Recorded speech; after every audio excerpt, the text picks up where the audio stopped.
আবারও সর্বাত্মক যুদ্ধের খুব কাছ থেকে ফিরল পরমাণু ক্ষমতাধর চিরশত্রু ভারত ও পাকিস্তান।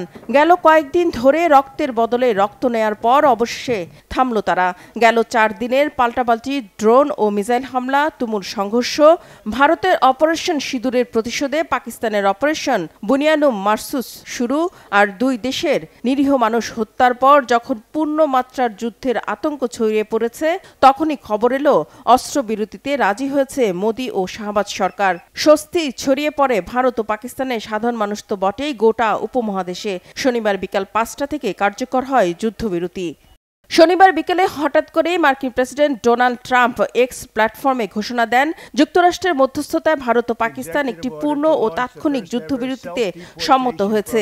বিবেচনা বোধ ও দুর্দান্ত বুদ্ধিমত্তা ব্যবহারের জন্য দুই দেশকেই অভিনন্দন জানান তিনি। পরে মার্কিন পররাষ্ট্রমন্ত্রী মার্ক রুবিও জানান, তিনি ও ভাইস প্রেসিডেন্ট জেডি ভ্যান্স প্রায় 48 ঘণ্টা প্রধানমন্ত্রী নরেন্দ্র মোদী ও পাকিস্তানের প্রধানমন্ত্রী শাহবাজ শরীফ সহ ঊর্ধ্বতন ভারতীয় ও পাকিস্তানি কর্মকর্তাদের সাথে কথা বলার পর অস্ত্রবিরতিতে একমত হয়েছেন।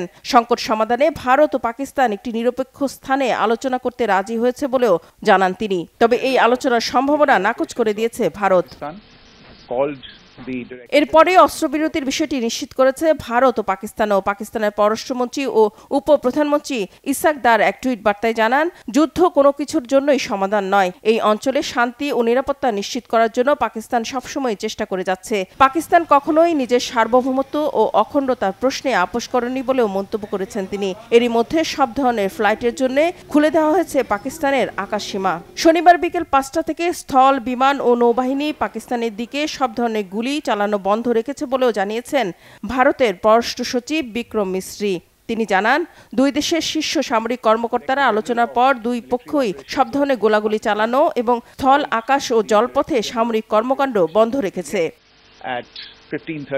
তবে অস্ত্রবিরতি কার্যকর হলেও সেনা, নৌ ও বিমান, ভারতের এই 3 বাহিনী যে কোনো পরিস্থিতির জন্য সম্পূর্ণ প্রস্তুত ও সজাগ আছে বলে জানিয়েছে ভারতের সামরিক বাহিনী। পাকিস্তানের হামলা রুখে দেওয়া হয়েছে দাবি করে ভবিষ্যতে যদি আবার উত্তেজনা বাড়ে তার উপযুক্ত জবাব দেওয়া হবে বলেও হুঁশিয়ার করে দিয়েছে ভারত। পাকিস্তান ও ভারত দুই দেশই এই অস্ত্রবিরতিকে নিজেদের সামরিক বাহিনীর গর্ব হিসেবে দেখছে।